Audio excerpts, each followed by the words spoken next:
La richesse d'un pays, c'est la richesse, la somme de la richesse de ses habitants. Et si on n'a jamais enseigné aux habitants comment il faut faire pour devenir riche, on ne doit pas s'étonner que la pauvreté puisse prendre des dessous.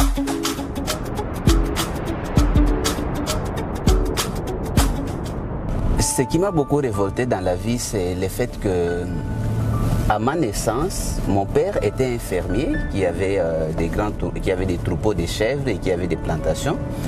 Et lorsque j'avais 6 ans, mon père il est mort. Et quand il est mort, dans les coutumes de mes parents, ses biens devaient appartenir à sa famille. Et nos cousins sont venus, ils ont pris tout ce qui appartenait à mon père. Et en signe de reconnaissance pour les 25 ans de mariage de ma mère, on nous a donné une chèvre. Et lorsque nous sommes arrivés au village de ma mère, c'était une souffrance que vous n'avez jamais vue. Donc, même avoir l'allumette ou les savons, c'était vraiment difficile.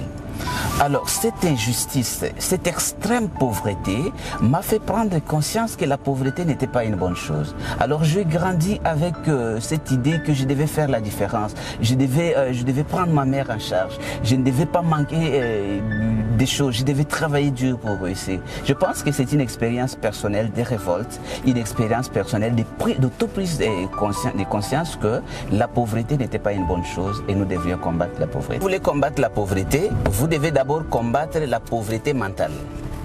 La pauvreté mentale. Et regardez, la pauvreté matérielle, c'est la conséquence de la pauvreté mentale. Si mentalement vous êtes pauvre, vous ne pouvez que vivre comme pauvre financièrement et matériellement. Donc j'ai commencé par apprendre, par cultiver mon intelligence, par changer ma manière de penser. N'oubliez pas que la plus grande découverte de notre temps a été faite par William James, qui a dit l'homme peut changer sa vie en changeant sa manière de penser.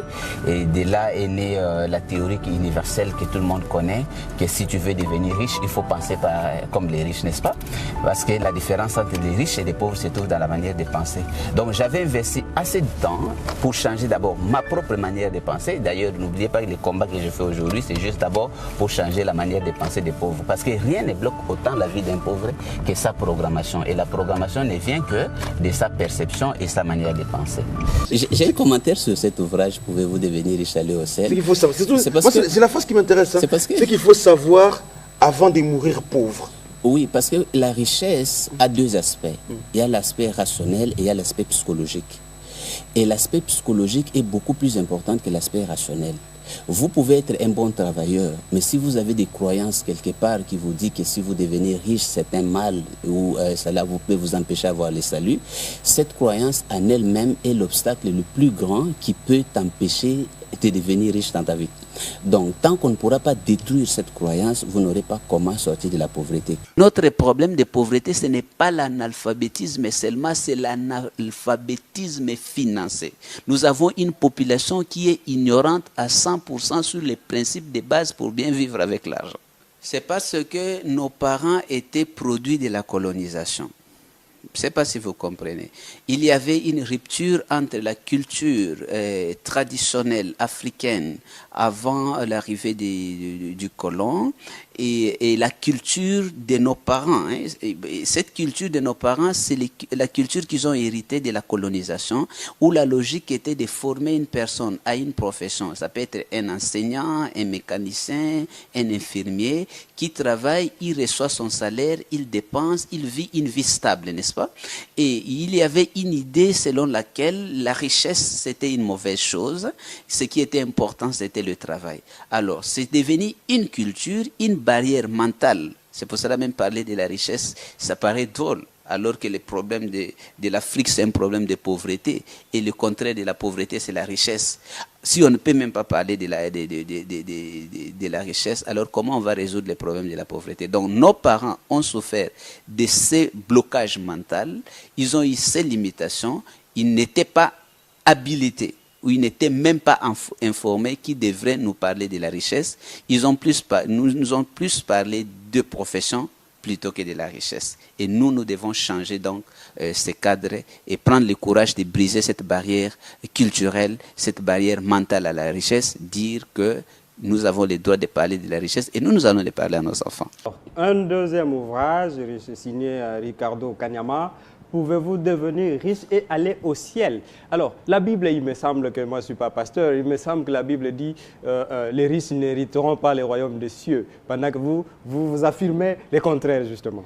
Ah oui, mais si la Bible dit que les riches n'hériteront pas le royaume des cieux, donc nous devons accepter que c'est normal la pauvreté actuelle de notre pays et nous devons encore prier pour que cette pauvreté puisse s'accentuer. Je pense que c'est...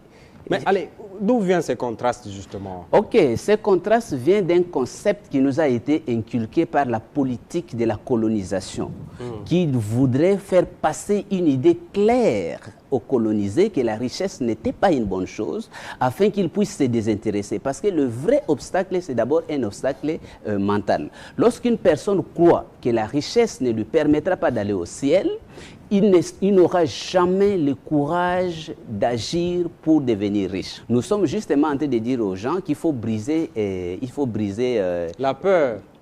D'affronter la peur, et il faut exorciser cette foi négative à la richesse, parce que c'est justement la pauvreté aujourd'hui qui est la source de tout le monde. Je pense que mon cas, c'est le cas de tout le monde, de tous ceux qui ont été formés dans notre système éducatif.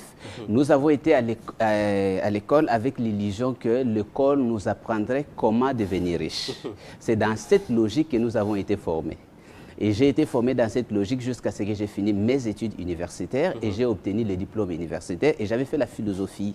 Rendez-vous compte qu'à ce moment-là, je me rends compte qu'une chose est d'avoir un diplôme universitaire, une autre chose est de savoir comment devenir riche. Il y a une règle simple que vous devez savoir, une loi simple pour avoir des succès dans la vie. C'est lorsque la préparation rencontre l'opportunité qu'il y a succès. Ça veut dire une préparation qui rencontre l'opportunité. Qui a succès. Et donc, le succès jaillit de cette combinaison. Voilà. Lorsque vous rencontrez une opportunité et que vous n'avez pas eu une préparation préalable, cela ne peut pas se transformer en succès. Mais le problème, c'est que la préparation aussi doit être adéquate dans ces domaines-là. Imaginez si vous avez préparé quelqu'un comme mécanicien, et il rencontre une opportunité dans le domaine de la médecine, il ne saura pas capitaliser cette opportunité-là.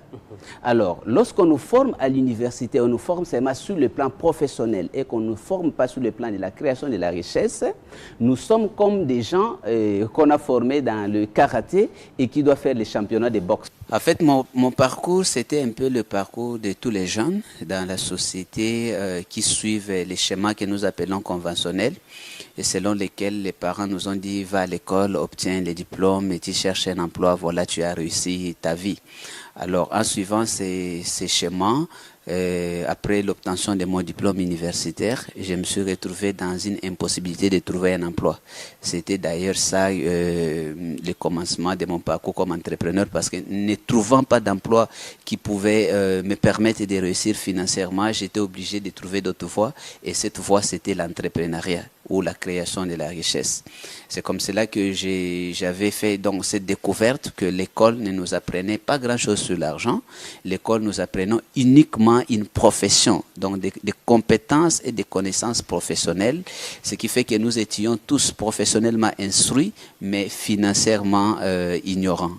Alors, les études, les découvertes, les recherches que j'ai faites dans ce domaine, que je résume de création de richesses ou de l'éducation financière, m'ont permis donc de commencer avec ces faibles revenus et l'équivalent de la chef de ma mère qui était $50 à cette époque en 2007 et graduellement à cause de la discipline financière venue d'une bonne éducation financière mais aussi des connaissances acquises dans le domaine de l'entrepreneuriat, ça m'a permis de résoudre les plus grands problèmes de beaucoup de gens, comment obtenir un capital et comment faire agrandir ce capital pour réaliser son rêve. C'est comme ça donc que j'étais devenu entrepreneur et non seulement entrepreneur et je fais ce travail d'apprendre aux autres jeunes, à d'autres acteurs comment combattre la pauvreté, comment créer des richesses en partant d'un faible revenu. Nous intégrons les gens dans la consommation intelligente. Nous montrons justement aux gens que s'ils ne deviennent pas pauvres, parce qu'ils consomment de façon à enrichir les autres et eux-mêmes restent pauvres. Alors notre programme a ainsi... Pardon. La phase intelligente, ils consomment... C'est la consommation appauvrissante. Voilà, consommation appauvrissante. Donc ils consomment de façon à rendre les autres et ils restent pauvres. Et si nous pouvons interpréter qui est-ce qu'on enrichit, pas seulement Maman Lopango, mais je vais vous dire une chose. Qui est pauvre en République démocratique du Congo? Est-ce que c'est les Congolais ou c'est l'étranger? Vous allez remarquer que la grande partie des étrangers qui sont dans notre pays sont riches. Et nous, les pauvres, les Congolais, nous sommes pauvres. Parce qu'on n'est pas contre, mais nous sommes... oui. Pourquoi? Parce qu'ils sont vendeurs de services. Ils sont vendeurs de produits. Et nous ne sommes que des consommateurs. Et dans la logique capitaliste, c'est le consommateur qui prend en charge toute la chaîne de la production jusqu'à la vente. Je prends un exemple. L'Indien qui importe les médicaments ne paie rien. Il paie son médicament à $1. Il augmente ses charges. Même si Bamatisi douane comment, il sait que Moutako Foutango Ezali, le Congolais qui va consommer. C'est le Congolais qui va prendre ces médicaments qui, s'il vous plaît, qui aura payé toute la chaîne d'ici jusqu'à Sonafi en France qui a produit les médicaments. Voilà. Alors nous devons donc, si nous n'adoptons pas l'intelligence financière dans la consommation, nous risquons d'être seulement des consommateurs qui enrichissent les autres. Voilà pourquoi nous enseignons les gens la consommation intelligente, comment gagner l'argent dans ta propre consommation. Ça veut dire comment gagner, lorsque tu fais tes achats de consommation, tu n'acquiers pas seulement les biens de consommation, mais que tu gagnes aussi comme les autres gagneraient. Je parle bien d'un premier cadre qui permet à un Congolais de devenir vendeur de ce qu'il consomme. Comme ça, il peut gagner jusqu'à 40, jusqu'à 60% des intérêts produits par sa consommation. C'est pour ça que nous avons amené donc le concept de consommation intelligente, comment consommer de façon à gagner de l'argent au lieu de consommer de la façon à le perdre. Notre objectif est simple. D'abord, nous devenons vendeurs de ce que nous consommons et plus tard, nous préparons des gens à devenir producteurs de ce que nous consommons. Et lorsque vous devenez producteur de ce que vous consommez, vous vous rendez vous-même riche et vous pouvez observer. Nos ancêtres avaient cette intelligence. Ils savaient que lorsque tu as produit 10 sacs de maïs, tu devais avoir l'intelligence qui te permet de résoudre tes problèmes avec 9 sacs. Et quel que soit le problème, tu ne devrais pas utiliser le 10e sac. Le 10e sac devait servir comme moyen qui te permet de ressemer et de multiplier encore la richesse. Voilà, alors nos ancêtres avaient cette sagesse. Malheureusement, l'homme moderne qui a été formé dans l'école conventionnelle a appris à produire des richesses et il n'a pas appris cette sagesse parce que garder sa chèvre, c'est comme garder une partie de son revenu qui devait être destiné non pour la consommation, mais pour la création de plus de richesses. Les vrais riches congolais ne distribuent pas l'argent. Ce sont des gens qui ont trouvé l'argent de la facilité qui distribuent l'argent. Je peux vous parler de certains riches de ces pays, des self-made men, des gens que nous sommes en train de nous inspirer, comme les Augustin Dokolo, que ce pays a connu. C'est un self-made parti de strictement rien et qui a eu une des banques ici au Congo. Vous n'allez pas me dire que c'est quelqu'un qui faisait distribuer l'argent à la rue. Nous connaissons des gens comme Kindwelo. Ce sont des self-made de ces pays, ils sont partis de strictement rien. Il a eu ici une banque aussi dans ce pays ici. Tu n'as jamais vu M. Kindwelo quelque part dans la rue distribuer de l'argent parce que c'est de l'argent acquis au prix du travail et de la sagesse. Et vous connaissez, je peux vous donner d'autres exemples, c'est des gens qui sont devenus riches et qui ne distribuent pas l'argent. Tu connais M. Ledia, c'est l'un des grands hommes d'affaires dans notre pays. Tu ne les vois pas distribuer l'argent dans la rue. Nous connaissons les gens qui distribuent l'argent. C'est ceux qui ont hérité de l'argent sans effort. Ces gens-là peuvent distribuer parce que c'est comme ça, c'est pour accomplir la Bible. Et tout argent que vous obtenez sans effort, vous devez aussi les perdre sans effort. Moi, je pense à cette génération sacrifiée qui a toutes les qualités possibles pour devenir riche, voire pour devenir millionnaire, mais qui n'a pas de modèle et où il n'a pas d'enseignant, qui n'a pas de coach pour les aider d'abord à arriver grand comme cela et en plus à les aider à atteindre ces objectifs. Parce qu'il ne suffit pas seulement d'avoir les désirs désir de réussir ou de devenir riche, il faut avoir des enseignants pour y arriver. N'oubliez pas que s'il n'y avait pas d'enseignants, dans différents domaines, les jeunes ne pouvaient pas devenir des professionnels dans différents domaines. S'il n'y avait pas d'enseignants des droits, on ne pourrait pas avoir des juristes aujourd'hui. S'il n'y avait pas d'enseignants de médecine, on ne pouvait pas avoir des médecins aujourd'hui. Et si on n'a pas d'enseignants qui enseignent aux jeunes comment devenir riche, comment devenir entrepreneur à succès, comment avoir les succès, alors ces jeunes n'auront pas comment concrétiser leur désir de devenir. Mais moi, je le fais parce que... vous vous exposez. Oui, je m'expose, mais il faut absolument inspirer cette génération, n'est-ce pas? Notre vie aussi, quelque part, doit servir d'exemple, doit servir de sacrifice pour d'autres. Si nous voulons une génération différente, nous avons besoin que la génération puisse avoir...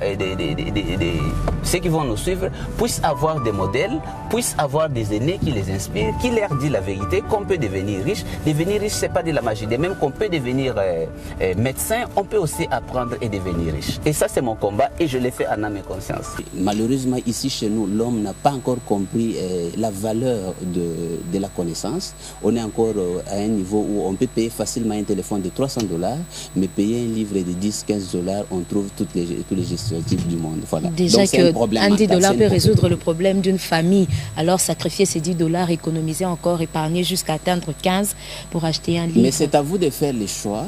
Est-ce que vous voulez sortir de la pauvreté? Si vous ne voulez pas sortir de la pauvreté, continuez à faire la même chose. Voilà. Einstein a dit ceci. Être insensé, c'est continuer à faire les choses toujours de la même manière et vouloir que les résultats changent. Avant la discipline, c'est la connaissance, parce que la discipline, c'est l'application stricte d'une connaissance. Alors, mais notre problème, d'abord, c'est un problème de connaissance. Vous allez vous rendre compte, dans les travaux que je suis en train de faire, vous trouvez que 90% des gens n'ont jamais lu un livre sur les succès. Comment voulez-vous que les gens puissent réussir? C'est un appel que nous lançons à notre pays. Je pense que ce comportement a montré ses limites. Si tu veux réussir, la lecture des livres de succès, c'est une voie incontournable. Retenir une chose, que les succès financiers ne doivent pas être négligés, parce que les pertes sont énormes. Les parents doivent comprendre que ne pas faire ce que nous sommes en train de leur demander de faire signifie qu'ils vont se battre pour former des esclaves pendant 18 ans. Je l'ai dit bien, pendant 18 ans. Donc il faut envoyer les enfants à l'école, ils vont payer les frais scolaires, ils vont leur donner la nourriture, les transports et tout pendant 18 ans. Et ça sera des investissements à perte. Parce que ces enfants, en restant au chômage toute la vie, c'est vraiment une grande perte. Alors qu'avec une éducation financière que nous pouvons apprendre à tous les niveaux, qu'on pouvait même insérer dans notre système éducatif, nous pouvons donner à nos enfants la chance de créer ne fût-ce que des emplois pour eux-mêmes, au lieu de se former comme des esclaves qui devraient attendre que des étrangers, des Asiatiques, des Européens, qui, connaissant ces règles de l'éducation financière, devront venir faire des supermarchés ici pour qu'eux se contentent d'aller travailler comme des petits employés. Donc, nous avons trouvé la solution à nos problèmes. Nous devons nous mobiliser. Nous devons au moins nous intéresser à savoir de quoi s'agit-il de cette éducation financière et quel est le problème que cela peut résoudre. Mais je suis sûr que s'il y a une prise de conscience collective au niveau de notre pays, au niveau des autorités, au niveau des acteurs, ce que nous amenons, l'éducation financière, peut être le début de la révolution économique pour notre pays et pour l'Afrique.